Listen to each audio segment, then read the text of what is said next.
Hello everyone. आज के addition में हम एक क्वेश्चन देखेंगे जो अर्थ मैग्नेटिज्म का क्वेश्चन है, और अभी तक ये क्वेश्चन आया नहीं है किसी एग्ज़ाम में, एंट्रेंस में नहीं आया, but it is a very interesting question, it gives a very interesting information. तो वो क्वेश्चन अब डिस्कस करते हैं। क्वेश्चन कहता है, या रादर डेरिवेशन कहता है कि what is the relation between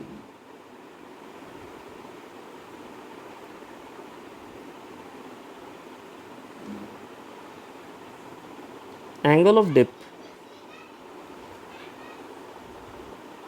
and what we call latitude angle.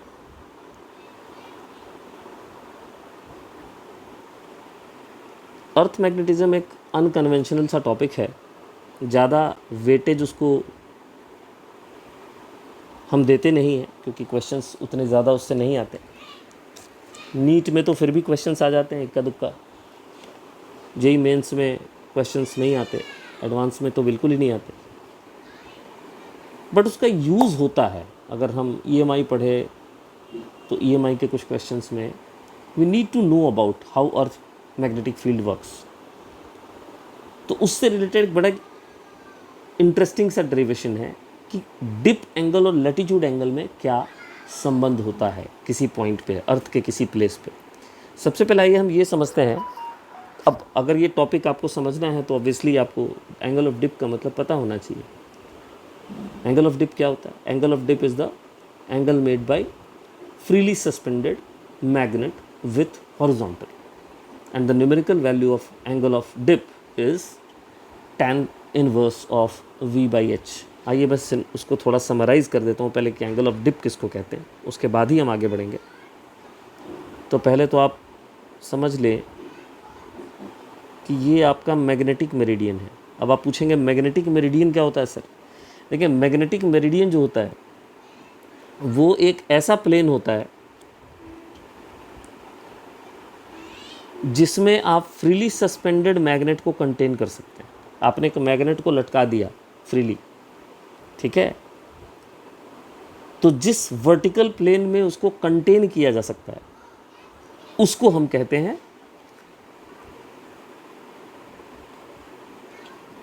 Magnetic meridian. ठीक है, तो ये मैग्नेटिक मेरिडियन एक जगह पे है और मैं एक मैग्नेट बना रहा हूँ, फिर मैं उसको ले जाऊँगा वहाँ पे। तो मैग्नेटिक कंपास मैंने एक बनाने की कोशिश की है और इसको मैं इस प्लेन में ले जाके थोड़ा I need to tilt it.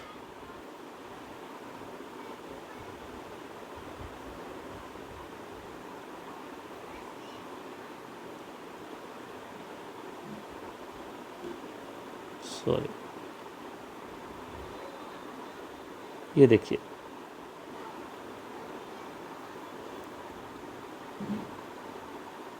ठीक है। तो ये देखिए हमारा मैग्नेटिक कंपास है। आपको बताया जाता है कि मैग्नेटिक कंपास जो होता है उसका जो एंड रंगा हुआ रहता है वो नॉर्थ पोल होता है, लाल रंग से रंग दिया जाता है उसको।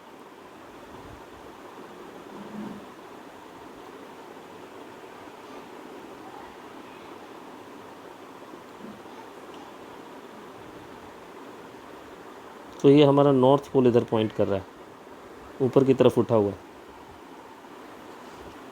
इसका साफ मतलब है कि हमारा अर्थ का नेट मैग्नेटिक फील्ड जो है वो इस डायरेक्शन में है। ठीक है,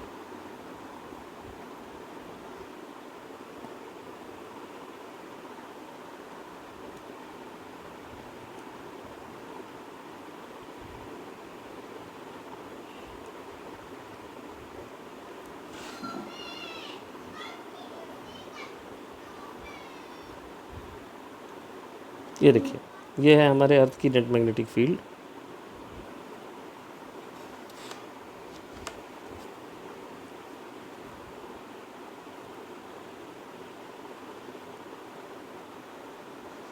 ठीक है, तो ये है BE। अच्छा, अर्थ की नेट मैग्नेटिक फील्ड के तरफ ही आपका मैग्नेटिक कंपास पॉइंट करेगा, और उसका जो हॉरिजॉन्टल कंपोनेंट होता है उसको हम कहते हैं एच, यानी horizontal component of earth's magnetic field.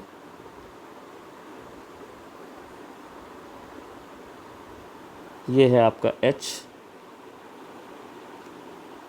और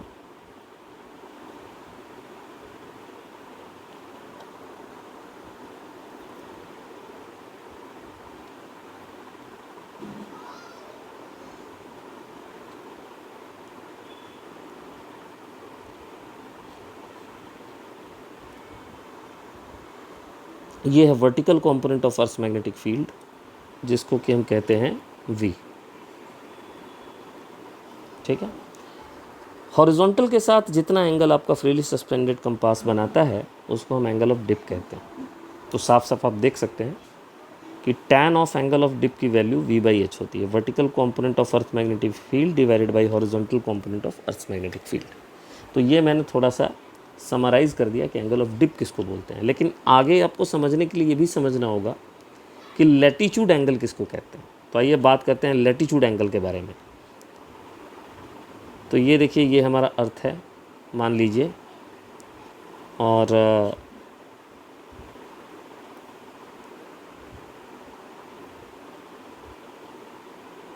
ये इसका इंटरनल डायमीटर हो गया। अब देखिए ऐसा है कि कोई भी पॉइंट ऑन अर्थ सरफेस, ठीक है, अर्थ सरफेस पे कोई भी पॉइंट इस डायमीटर के साथ या रेडियस के साथ जितना एंगल बनाएगा,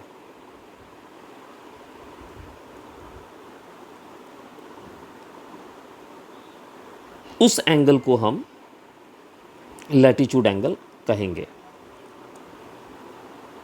तो भाई ये है हमारा लैटिट्यूड एंगल।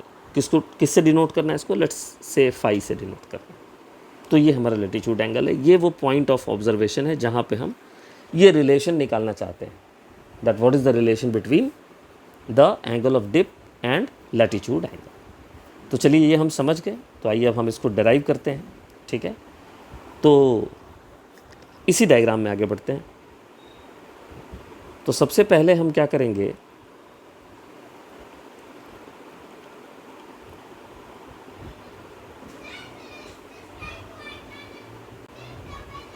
देखिए ये हमने अपना मैग्नेटिक एक्सिस खींच दिया।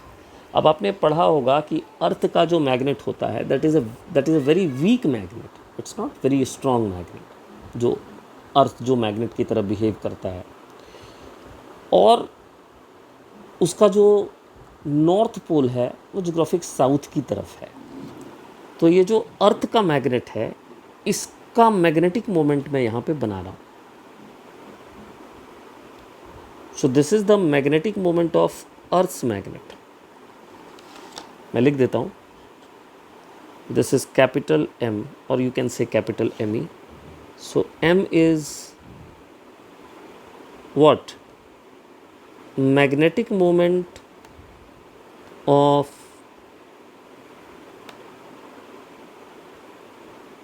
Earth's magnet. Magnetic moment of Earth's magnet. Correct? Now,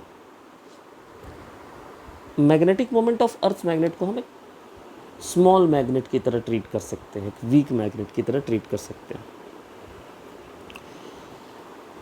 ये जो पॉइंट सिचुएटेड है, इसकी डिस्टेंस कितनी होगी? ऑब्वियसली इसकी डिस्टेंस रेडियस ऑफ अर्थ के बराबर होगी। और अगर मैं आपसे पूछूं कि भाई ये एंगल कितना होगा, तो आप बोलेंगे ऑब्वियसली ये एंगल हमारा होगा 90 - 5। ठीक है, so this angle is 90 - 5 as you can see here. Now let's take two component of magnetic moment of earth. अर्थ की जो मैग्नेटिक डाइपोल मोमेंट है उसके हम दो कंपोनेंट्स लेते हैं। तो एक कंपोनेंट हम उसका लेंगे आर वेक्टर के पैरेलल। आर वेक्टर मतलब पोजीशन वेक्टर के पैरेलल। ये देखिए एक कंपोनेंट ये हो गया।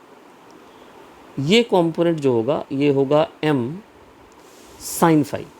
cos 90 - 5 होगा तो ये बन जाएगा m sin phi।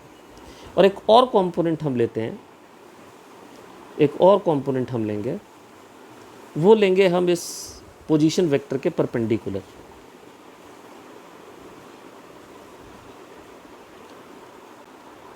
इसको ले जाते हैं यहाँ पे, ये देखिए हमारा दूसरा कंपोनेंट हो गया, ठीक है। और इसकी जो वैल्यू होगी वो होगी m cos phi, इसकी वैल्यू होगी m cos phi,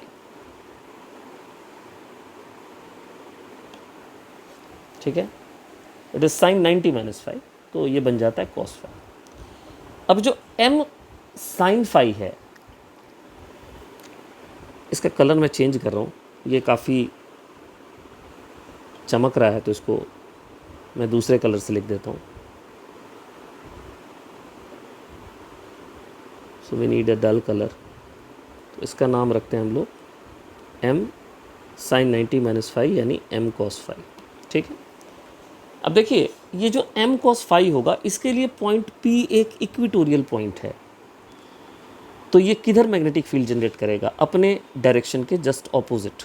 तो ये इस डायरेक्शन में एक मैग्नेटिक फील्ड जनरेट करेगा, यानी अर्थ के सरफेस के टेंजेंशियल। और अगर ये मैग्नेटिक फील्ड अर्थ के सरफेस के टेंजेंशियल है तो क्लियर सी बात है कि ये जो मैग्नेटिक फील्ड होगा इसको हम कहेंगे H। क्या कहेंगे? H, यानी horizontal component of earth magnetic field. और इसकी वैल्यू क्या होगी? चूंकि ये इक्वेटोरियल पॉइंट पे है तो इसका वैल्यू होगा mu naught into magnetic moment of earth divided by 4 pi into distance का क्यूब। करेक्ट। आर ई को मैं आर लिख रहा हूँ, you can write R E. तो ये हमने H की वैल्यू निकाल ली, ये हमारा H दे रहा है, m cos phi is giving us H। m sin phi पे आते हैं वापस।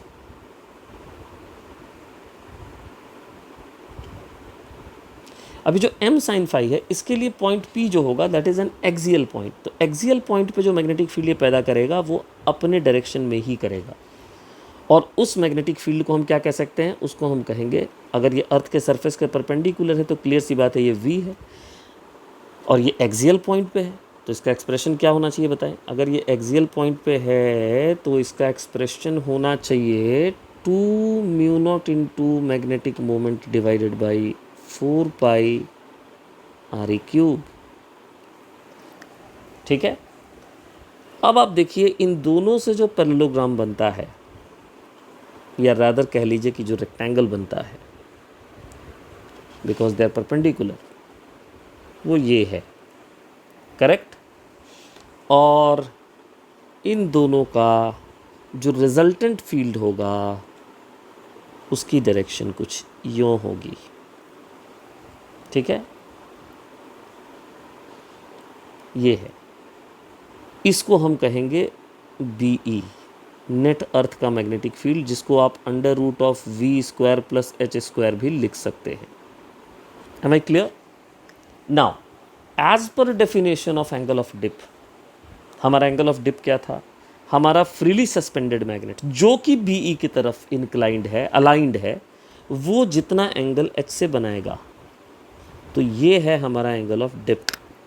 और इस डायग्राम से साफ साफ दिखता है कि इस एंगल ऑफ डिप को, यानी tan डेल को, जिसको कि हम V/H लिखते हैं, अगर उसकी वैल्यू हम V/H के V और H के वैल्यू से निकालें तो देखिए क्या होगा। अच्छा, एक हमने मिस्टेक की, बताइए।